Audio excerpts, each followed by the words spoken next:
యేసుక్రీస్తు ప్రభువారి యొక్క జన్మకు పూర్వము ప్రవచించిన యెషయా జన్మించబోతున్న యేసుక్రీస్తు ప్రభువట ఆశ్చర్యములు చేసే ఆశ్చర్యకరుడు. ఆయన శరీరధారిగా సశరీరధారిగా భూలోకమునకు వచ్చిన తరువాత చాలా ఆశ్చర్య కార్యములు ప్రభు చేశారు. మొదటగా ఆయన జన్మలో ఆశ్చర్యం.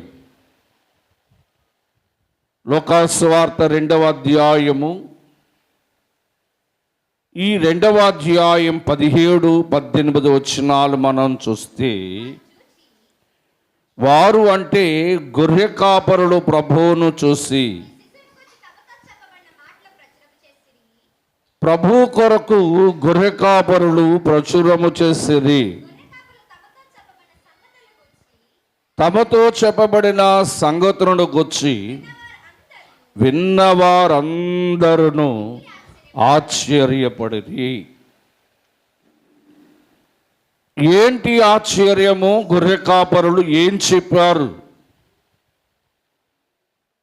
ఈ గొర్రె కాపరులు చెప్పిన మాటకు ప్రజలు ఎందుకు ఆశ్చర్యపడ్డారు? స్నేహితులారా, ఇదే 2వ అధ్యాయములో 26వ వచనము నుంచి మొదటి అధ్యాయం 26వ అధ్యాయములో నుంచి కొన్ని మాటలు చూస్తాం. 6వ నెలలో గాబ్రియేలు అనే దేవదూత నజరేతు అనే ఊరిలో దావీదు వంశస్థుడైన యోసేపునకు ప్రదానము చేయబడి కన్యక యొద్దకు దేవుని చేత పంపబడెను. ఆ కన్యక పేరు మరియా. దేవుని పిల్లలారా, ఈ 30వ వచనములో దూత మరియా భయపడకము, దేవుని వలన నీవు కృపను పొందితివి, ఇదిగో నీవు గర్భము దాల్చి కుమారుని కని ఆయనకు యేసు అని పేరు పెట్టెదు. స్నేహితులారా, ఈ గొర్రె కాపరులకు ఆశ్చర్యమైన మాట తెలిసింది. ఏంటి ఆశ్చర్యము అంటే, ఆయన జన్మలో మరి కన్య అయిన మరియ గారు ప్రదానం చేయబడ్డారు. మరి మరియమ్మ గారికి యోసేపు గారికి ప్రదానము మాత్రమే జరిగింది, కానీ వారిద్దరూ ఏమాత్రమునో శరీరకముగా కలుసుకొనలేదు. ప్రదానము చేయబడిన కన్యక ఇంకా కన్యకగానే ఉండగానే దేవదూత వచ్చి అంటుందమ్మా, మరియా నీవేమీ భయపడవద్దు, కానీ దేవుడు నీ మీద కృప చూపించాడు, నీవు గర్భము దాల్చుతూ ఉన్నావని చెప్పింది. సరే, ఇది ఆశ్చర్యం. ఇది మరియమ్మ గారికి చాలా ఆశ్చర్యకరమైన మాట. ఈ మాట విన్న తరువాత ఇదే మాటను తీసుకుని వెళ్ళి యోసేపుకు కూడా చెప్పింది మరియమ్మ. మరి ఇంటి వారికి చెబితే ఆమె ఏమనుకుంటారో, నన్ను ఏమని భావించుకుంటారో అని వారు మరియా ఏం చేశారు అంటే, యోసేపుతో ప్రదానము చేయబడిన తన భర్త యొద్దకు వెళ్ళి, ఇలాగ దేవదూత వచ్చారయ్యా, మరి నేను కన్యకగా ఉన్నాను, నేను గర్భము దాల్చేదను పరిశుద్ధాత్మ ద్వారా అని చెప్పారు అని చెప్తే, ఈ మాట యోసేపుకు ఆశ్చర్యం వేసింది. స్నేహితులారా, నిజమే, యేసుక్రీస్తు ప్రభు జన్మ ఆశ్చర్యమైన జన్మ. ప్రతి మనుష్యుడు కూడా స్త్రీ పురుషుడి యొక్క కలయికలో జన్మిస్తూ ఉంటాడు. కానీ యేసు ప్రభు యొక్క జన్మ కేవలము స్త్రీ ద్వారానే భూలోకమునకు ప్రభు వచ్చారు, కానీ ఏమాత్రము పాపము చేత ప్రభు రాలేదు కనుక ఈ మాట విన్న గొర్రె కాపరుల కట చాలా ఆశ్చర్యం వేసింది. ఆమె కన్యకగా ఉంటే దేవుడు ఆమె మీద కృప చూపించి, ఆమెకు దేవుడు దయ చూపించి ఆమెను గర్భము దాల్చినట్టు పరిశుద్ధాత్మ ద్వారా యేసుక్రీస్తు ప్రభువారు మరియమ్మ గర్భములోనికి వచ్చారు. ఆయన పరిశుద్ధాత్మ ద్వారా భూలోకములో ఉద్భవిస్తూ ఉన్నారు. కనుక ఆయనకు పెట్టిన పేరులో ఒకటి ఆశ్చర్యకరుడు. గనుక ఆయన జన్మలో ఆశ్చర్యముంది. ఏమ్మా, మరి కన్యక కుమారుని కనడం ఆశ్చర్యము కాదా? మాట్లాడతలేదు మీరు. ఏమ్మా, ఎవరినైనా చూసారా?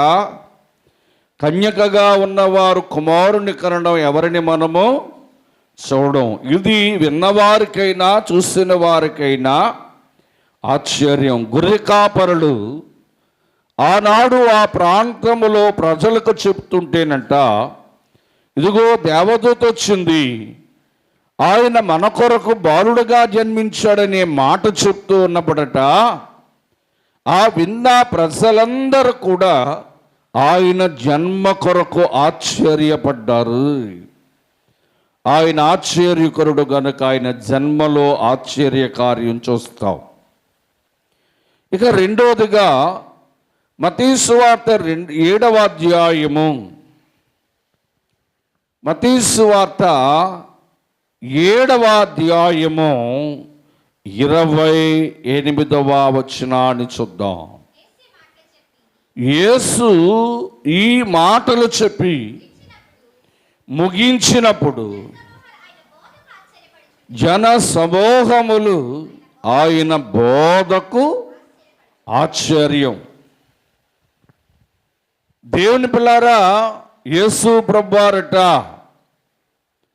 12 ఏండ్ల ప్రాయములో యెరూషలేము వచ్చినప్పుడు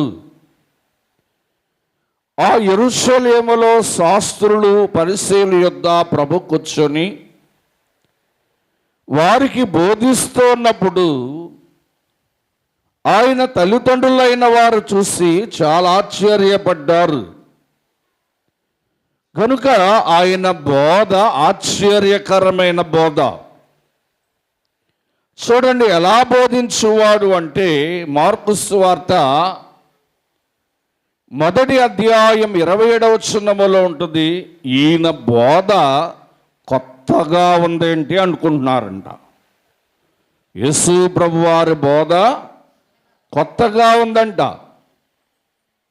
ఆయన బోధిస్తూ ఉంటే ఆయన బోధ విన్నవారందరూ ఆశ్చర్యపోతున్నారు. ఎందుకంటే ఎప్పుడు ఎవరు కని విని వెరగని సంగతులను ప్రభు బోధిస్తున్నారు. ఎన్నో పరలోక మర్మములను బోధిస్తున్నారు. పరలోక విషయములను ప్రజలకు బోధిస్తున్నారు. ఈ బోధ విన్నవారందరూ కూడా ఆశ్చర్యపడుతూ అన్నారు. లూకాసు వార్త ఒకసారి చూద్దాం. ఆయన బోధ కొరకు కొందరు ఏమన్నారు అంటే, లూకాసు వార్త 20వ అధ్యాయము 21వ వచనములో చూద్దాం. వారు యేసు ప్రభువారండి అన్నారు. పిల్లరా, ఇది ఎక్కడ అంటే కొందరు ఆయన దగ్గరకు వచ్చారు. శాస్త్రులు పరిసయ్యులు అధికారులు వచ్చి, కైసరుకు పన్ను ఇస్తావా ఇవ్వా అని అడిగారు ప్రభువును. ఆయన అనేకమైన మాటలు మాట్లాడుతూ ఉన్నప్పుడు ప్రజలు, ఆ శాస్త్రులు పెద్దలు అంటారు, బోధకుడా నీవు న్యాయముగా మాట్లాడుతూ బోధిస్తున్నావు. ఏమండి, ఎలా మాట్లాడుతున్నాడట? న్యాయంగా మాట్లాడేవాడు ఆయన. న్యాయముగా మాట్లాడుతూ బోధిస్తున్నావు. మొగమాటము లేని బోధ అండి యేసు ప్రభువారి బోధ. ఆయన బోధిస్తూ వారి ముఖం వీరి ముఖం చూసి ఆయన బోధించేవాడు కాదు. ముఖమాటం ఉండేది కాదు ఆయనకు. ముఖమాటము లేకుండా బోధించేవాడు ఆయన. స్నేహితులారా, నీవు మొహమాటము లేకుండా సత్యమును, దేవుని మార్గమును బోధిస్తూ ఉన్నావు. ఏం బోధిస్తున్నాడట? న్యాయమైన మాటలు బోధిస్తున్నాడు. ఏమ్మా, మొగవాటము లేకుండా తప్పు చేస్తే అమ్మా నువ్వు తప్పు చేస్తున్నావు అని మొగవాటము లేకుండా బోధించేవాడు ఆయన. శాస్త్రులారా, మీరు చేసేది తప్పు అని ఎవరైతే తప్పుడుగా ఉన్నారో ఆ తప్పును ఖండించి ఆయన న్యాయ సంబంధమైన బోధ చేసేవాడు. ఆయన మాటలలో, బోధలో ఎవరికి నీ ముఖమాటం పడేవాడు కదట. కొందరికి మాట్లాడుతుంటే ముఖవాటం కొద్దీ మాట్లాడుతూ ఉంటారు. ఎవరైనా ఏమైనా అడిగారనుకోండి, అమ్మా పలానా వస్తువు కావాలి నాకు అని అడిగితే మగవాటం లేకుండా ఇస్తానులేమా అని అంటారు. కొందరికైతే మగవాటం లేకుండా అంటారు, నేను ఎవరండి నాకు కావలసి ఉందని అంటారు. స్నేహితులారా, మొహమాటము లేకుండా యేసు ప్రభువారి బోధ దేని కొరకంటే దేవుని మార్గము కొరకు బోధిస్తున్నాడట ఆయన. ఏ మార్గం అండి? మనుషులందరూ పాప మార్గములోను, లోక మార్గములోను ప్రజలు ఉన్నారని ప్రభువిని ఆయన బోధిస్తూ ఉంటే, ఆయన బోధ విన్న వారందరూ మొహమాటము లేకుండా సత్యం బోధిస్తున్నావు.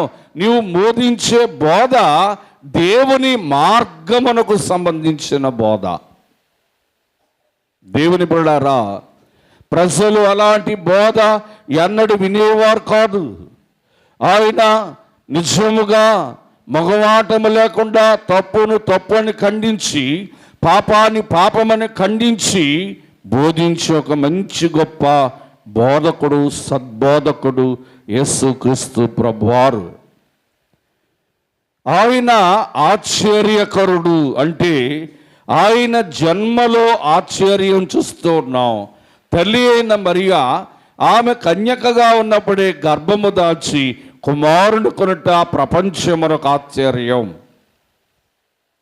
ఇక రెండోదిగా యేసు ప్రభువారు ఆయన నోరు తెరిచి బోధిస్తున్నప్పుడు, మొహమాటము లేకుండా బోధిస్తున్నప్పుడు, దేవుని మార్గమును గురించి బోధిస్తున్నప్పుడట ప్రజలు ఆయన మాట, ఆయన బోధ విన్న వారందరూ ఆశ్చర్యపడేది. దేవుని స్తోత్రం. ఇక మూడోదిగా ఆయన కార్యముల ఆశ్చర్యం. చూడండి, మత్తయి సువార్త 8వ అధ్యాయం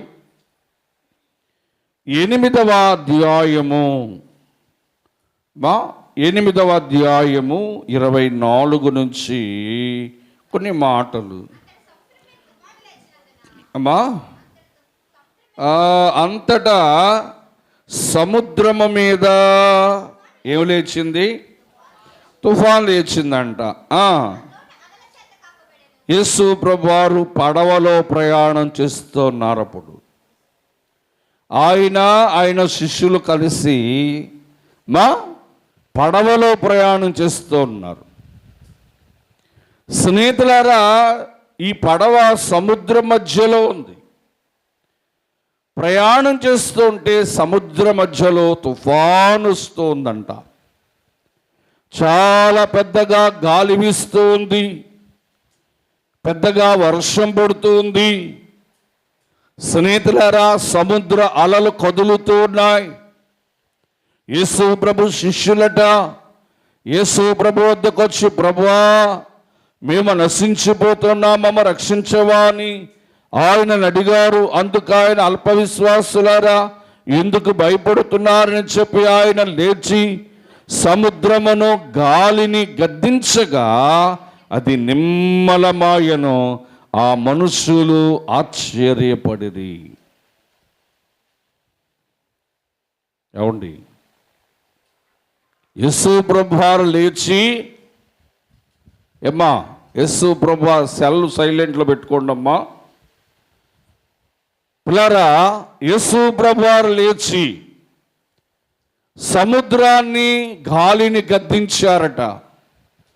ఇది ప్రజలందరూ చూస్తూ ఉన్నారు, అంటే ఆయన శిష్యులు అందరూ చూస్తూ ఉన్నారు.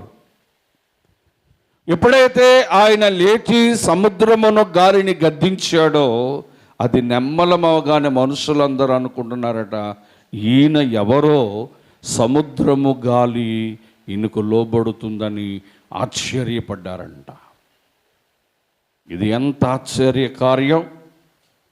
సముద్రం పైన తుఫాన్ ఆపడము ఆశ్చర్యం కాదా? సముద్రం పైన కురుస్తున్న వర్షమును ఆపివేయడం ఆశ్చర్యం కాదా? స్నేహితులారా, సముద్రము పైన అలలు చెలరేగిపోతుంటే వాటిని నెమ్మలపరచడం ఆశ్చర్యం కాదా? యేసుక్రీస్తు ప్రభువారట ఆశ్చర్య కార్యాలు చేశాడు, అందుకే ఆయనకు ఆశ్చర్యకరుడు అన్నారు. ఇంకొక కార్యం చూద్దాం. లూకాసు సువార్త 9వ అధ్యాయం 32, 33 వచనాల నుంచి చూద్దాం. మత్తయి సువార్త 9:32 అమ్మా.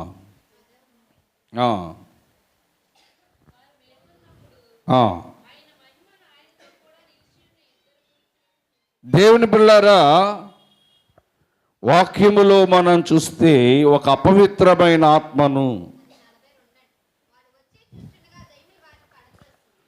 స్నేహితులారా, వాక్యములో మనం గమనిస్తూ ఉన్నాం. ఏమండి పిల్లరా, చూడండి 32, మత్తయి సువార్త 9:32 నుంచి యేసు ఆయన శిష్యులను వెంటబెట్టుకుని దయ్యము పట్టిన ఒక మూగవారిని ఆయన దగ్గరకు తీసుకుని వచ్చి దయ్యమును వెళ్ళగొట్టగానే ఆ మూగవాడు మాట్లాడగా ప్రజలందరూ ఆశ్చర్యపడ్డారు. ఏమండి, ఓ మనుషుని దయ్యం పట్టుకుందంట.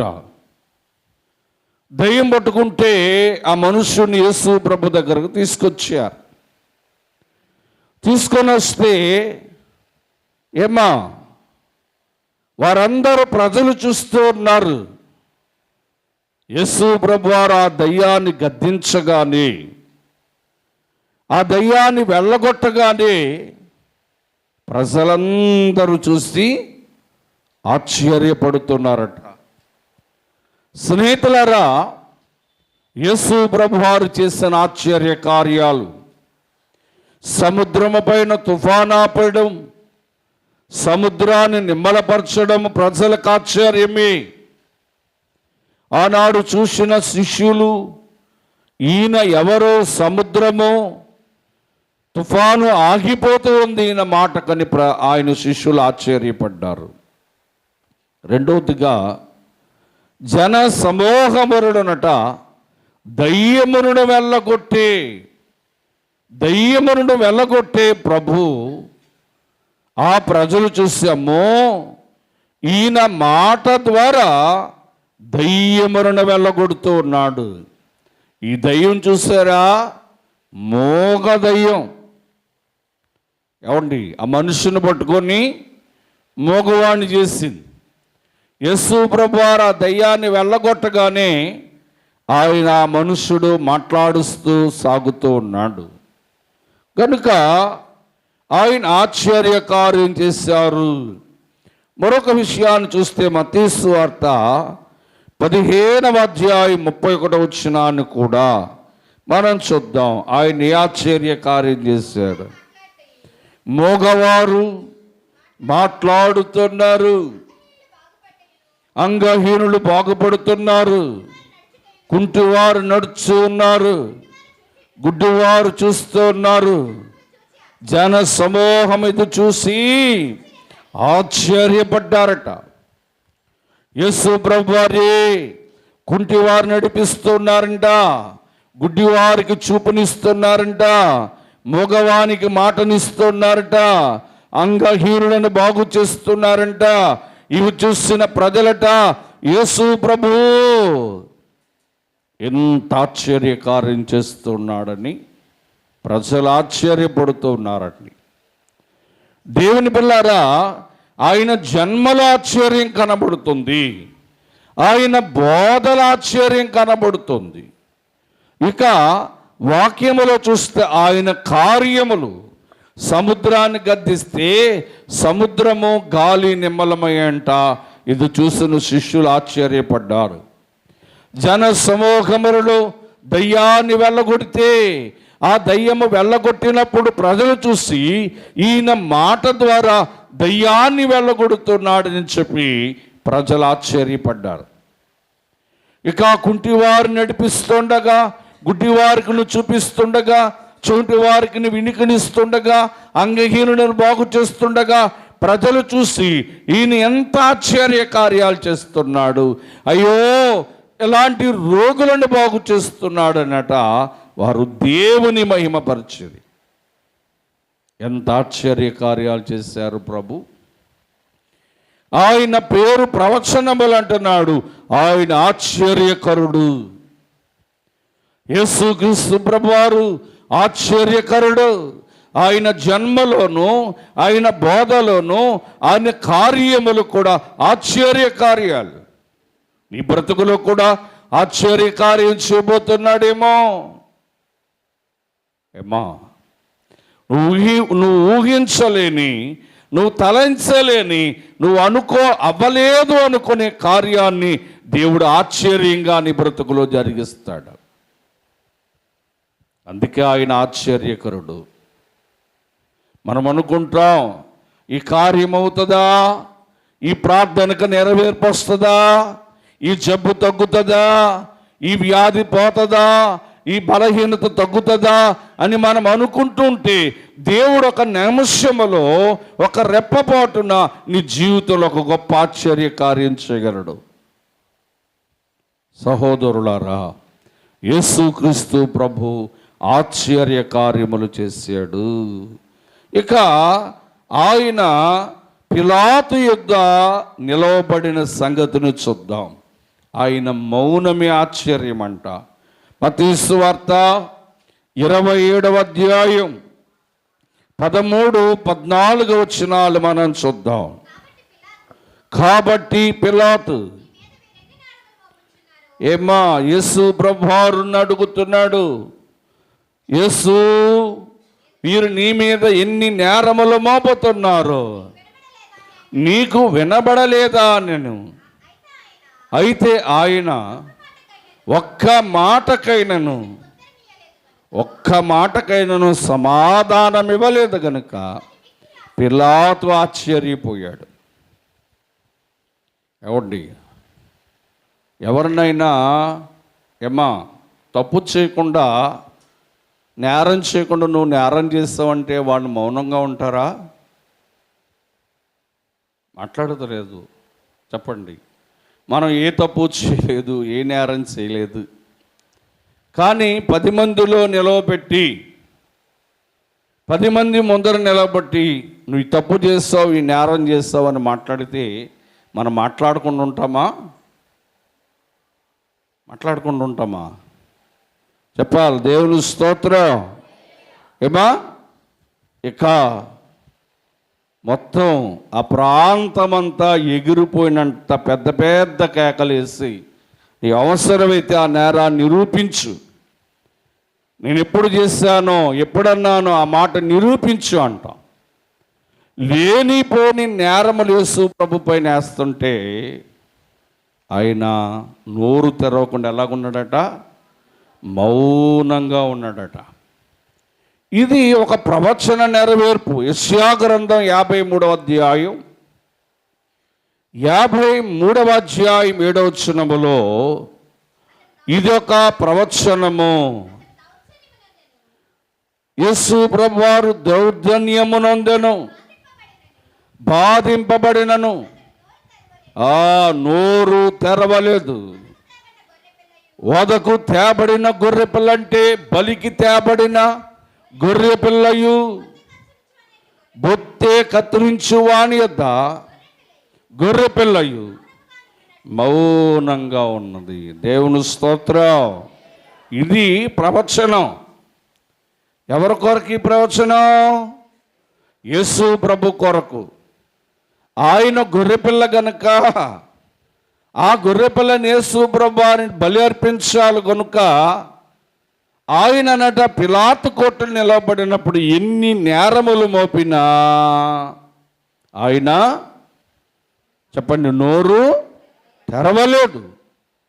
అది చూసిన పిలాతట చాలా ఆశ్చర్యపోయారు. అంటే ఆయన నోరు తెరవకుండా మౌనముగా ఉండడమే, ఏ మాటకు సమాధానం చెప్పగా ఉండడమే ప్రజలు ఆ యొక్క పిలాతు ఆశ్చర్యపడ్డాడు. ఇక మరొక మాటను మనం చూస్తాం. దేవుని పిల్లారా, వాక్యములో మనం గమనించినప్పుడు చూడండి, మార్కు సువార్త 15వ అధ్యాయము 43వ వచనం చదువుదాం. 43, 44. మరణము కొరకు ఆశ్చర్యం ఇది. యేసు ప్రభు యొక్క మరణము కొరకు ఆశ్చర్యమైన మాటలు. గనుక సాయంకాలమైనప్పుడు ఆరిమత యోసేపు తెగించి పిలాతు యొద్దకు వెళ్ళి యేసు దేహము తనకిమ్మని అడిగాను. దేవుని రాజ్యమున కొరకు ఎదురు చూచువాడు. ఈ మాట వినండి అమ్మ అందరూ కూడా.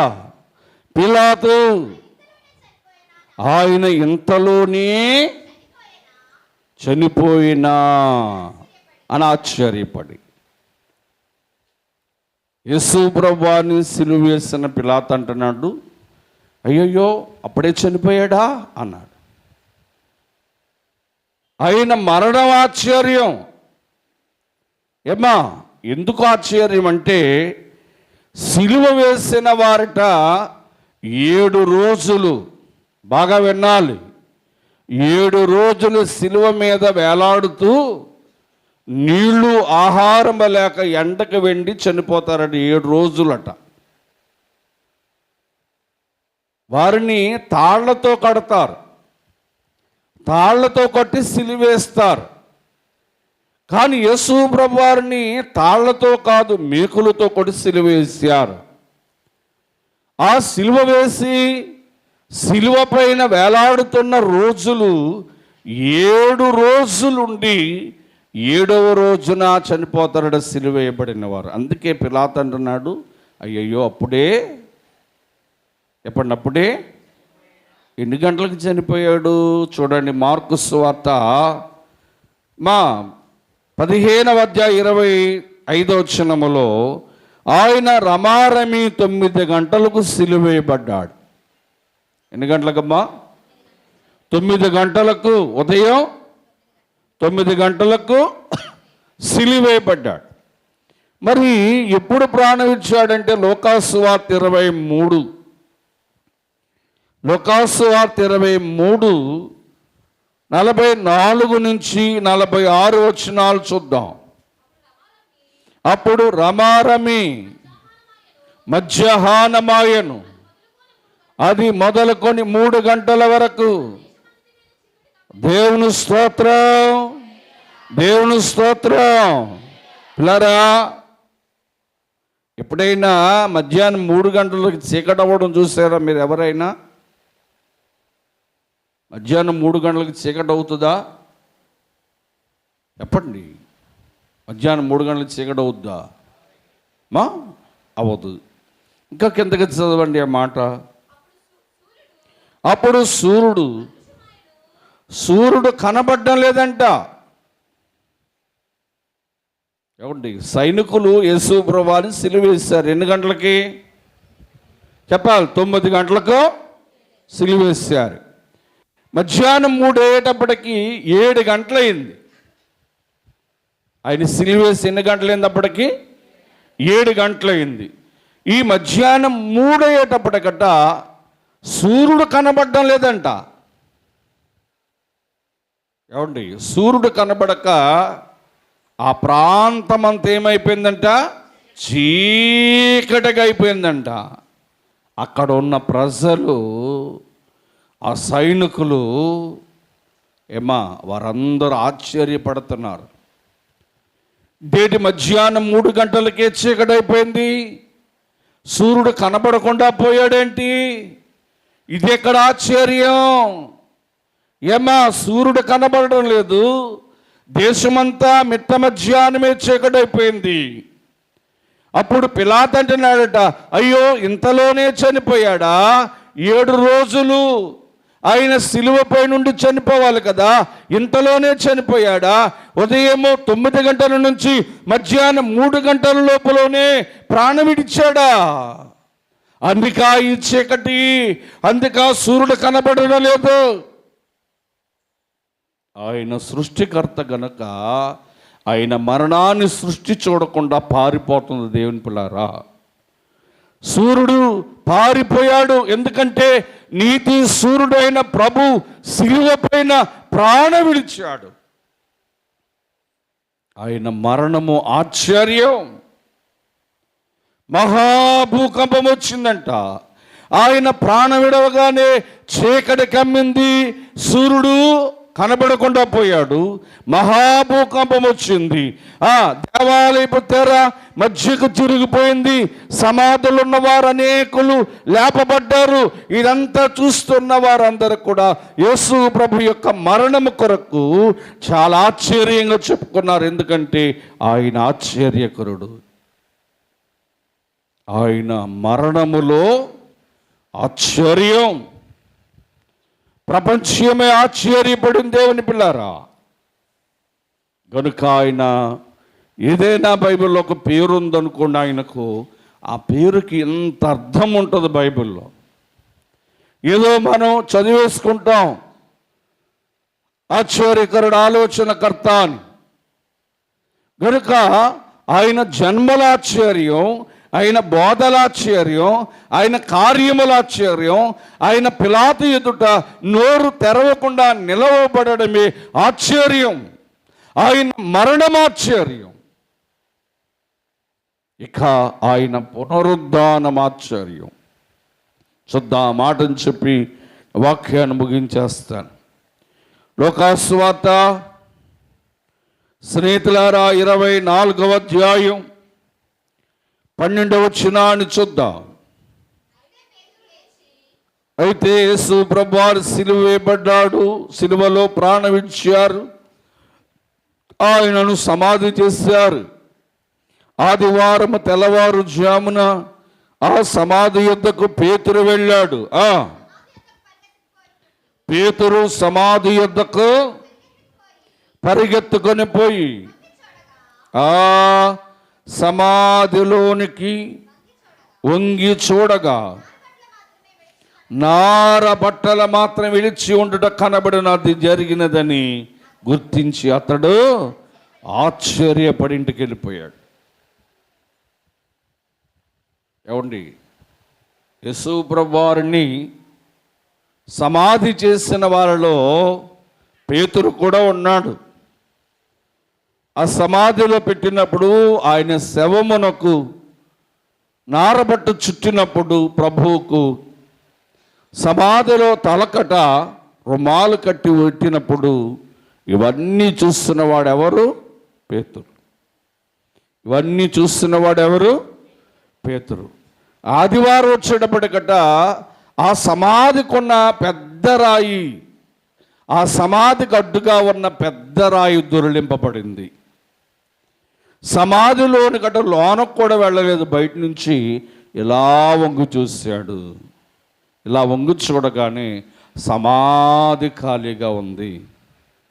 మా సమాధి దగ్గర ఖాళీగా ఉంది, రాయి దొరిలింపబడింది. యేసు ప్రభు యొక్క మృతదేహం అక్కడ లేదు. దేవుని పిల్లారా, ఆయన తలకు కట్టిన నారబట్ట అక్కడ పడి ఉండదు చూసి ఆశ్చర్యపడి ఇంటికి వెళ్ళాడట. ఏం జరిగిందో చూద్దాం. లూకాసు వార్త 24:39 నుంచి 41 వచనాల వరకు.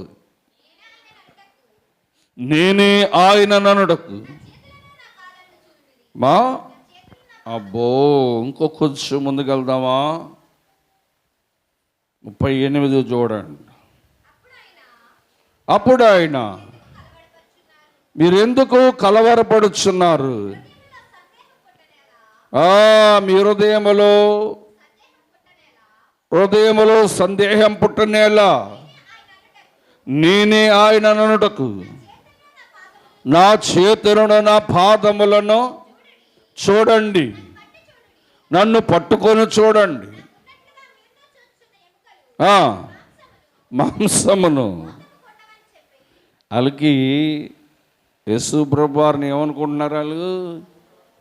అయ్యి బాబోయ్, చచ్చిపోయి దైవం వచ్చేసాడు అనుకుంటున్నాను. ఏమనుకుంటున్నారు? చచ్చిపోయి దయ్యమై భూతమై వచ్చేసాడు అనుకుంటున్నారు. అప్పుడు యేసు ప్రభువారు అన్నాడు, భయపడకండి, నేనే. నా చేతుల్లో నా గాయాలు చూడండి, నా ప్రక్కలో ఉన్న గాయాన్ని చూడండి. దయ్యానికి ఏముండదట? ఏమ్మా, దయ్యానికి ఏముండదంట? మాట్లాడాలి. చూసారు ఎప్పుడైనా? చూపించమంటారా? మాట్లాడతలేదు మీరు. దేవుని స్తోత్రం. ఏమ్మా, దయ్యానికి అంటే చనిపోయిన వారికి ఏముండట? ఎముకలు మాంసం ఉండదట. ఆయన అంటున్నాడు, నన్ను పట్టుకొని చూడండి అన్నాడు.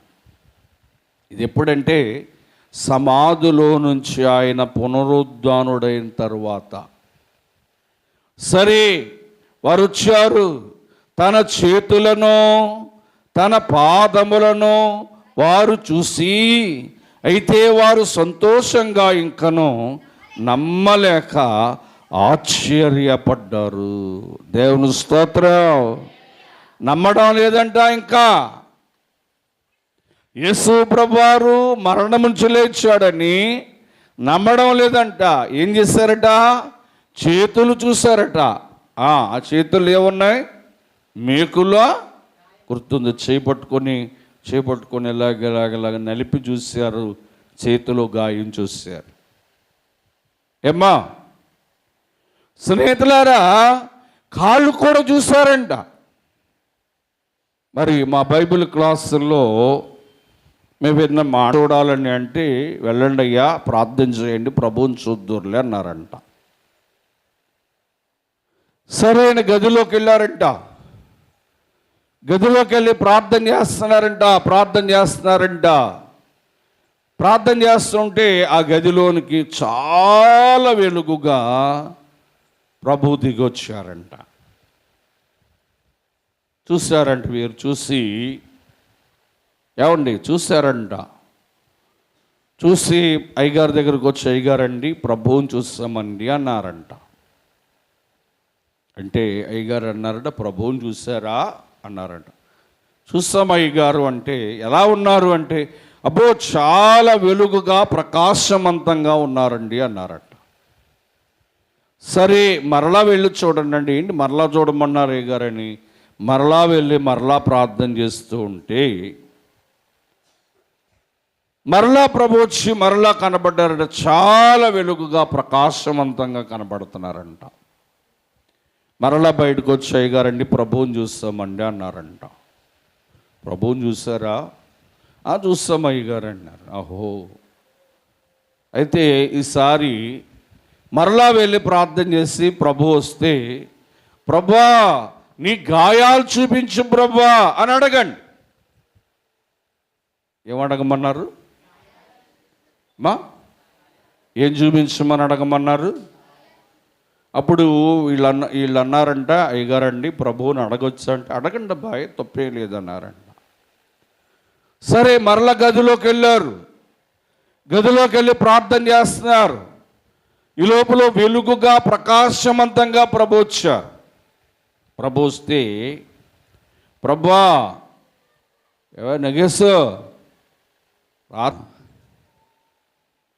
సరే, ప్రభు వచ్చారు. ప్రభు వస్తే వీళ్ళు అన్నారంట, అమ్మా బాగా వినాలి, అన్నారంట, ప్రభువా నీ చేతుల్లో ఉన్న గాయాలు చూపించు ప్రభువా అన్నారంట. వచ్చిన ప్రభు వెంటనే పారిపోయారంట. వచ్చిన వాళ్ళు ఎవరు? వచ్చిన వాళ్ళు ఎవరు? ఏమ్మా కొందరు సాతాను వెలుగుగా చూసి అమ్మ బాబోయ్ యేసు ప్రభువారు కనబడిపోయాడు నాకు అనుకుంటారు.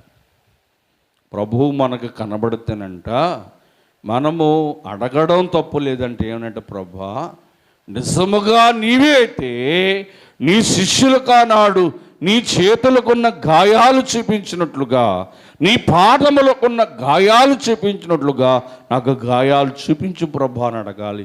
ఎవరైతే గాయాలు చూపిస్తారో వారే మన ప్రభు. అంతేగాని వెలుగుగా ప్రకాశించి కనబడిన వారందరూ ప్రభు కాదు. వారు వెలుగు దూత వేషం వేసుకున్న సాతాను. గనుక యేసుక్రీస్తు ప్రభువారు ఆయన పునరుద్ధానుడే వచ్చాడు. ఆయన పునరుద్ధానం అంటే మరణము నుంచి లేవడమే ప్రజలకు ఆశ్చర్యం. ఈనాడు ప్రపంచ దేశంలో ఉన్న వారందరి సమాధులు కూడా అలాగే ముయ్యబడి ఉన్నాయి. కానీ ఒకే ఒక సమాధి తెరవబడి ఉన్నది. అది ఎవరిదంటే మన ప్రభు యేసుక్రీస్తు వారి సమాధి. గనుక ఆ సమాధి చూస్తున్న వారు ఇప్పటి వరకు ఆశ్చర్యపడుతూనే ఉన్నారు. స్నేహితులారా, ఒక స్వామీజీ అట నేను చనిపోయి 3వ రోజున లెగుస్తానని నన్ను కప్పెట్టండి అన్నాడంట.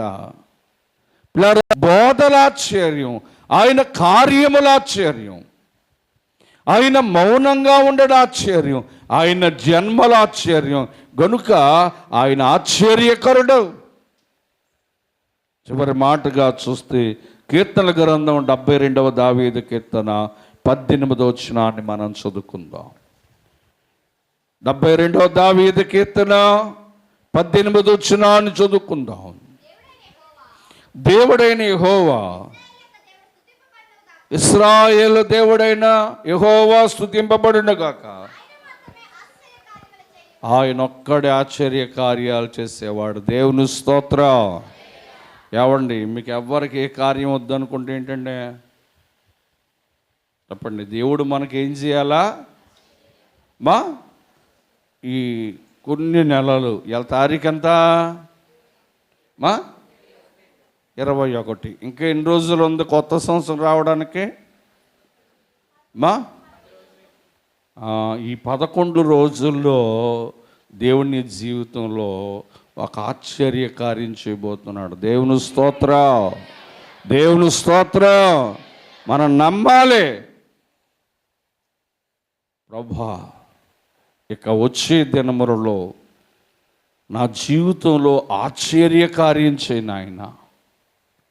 నా కుటుంబంలో గొప్ప ఆశ్చర్య కార్యం చేయను ఆయన. నా బ్రతుకులో గొప్ప ఆశ్చర్య కార్యం చేయ ప్రభా అని ఉదయ సమయం ప్రభువుని మనం ప్రార్థించాలి. ప్రభు ఆశ్చర్య కార్యం చేయబోతున్నాడు.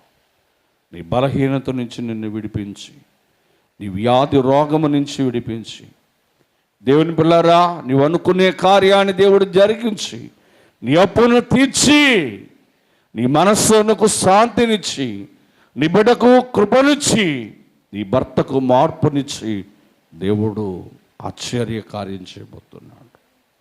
గనుక ఆయన జన్మ కొరకు ప్రవచించిన ప్రవచనములో ఆయన ఆశ్చర్యకరుడు. చెప్పండి, ఎవరమ్మైనా ఆశ్చర్యకరుడు. గనుక ఈ మాటలు ప్రభు దీవించునుగాక. పరలోకమున కీర్తి దేవానికి ధరణి అందున్న కీ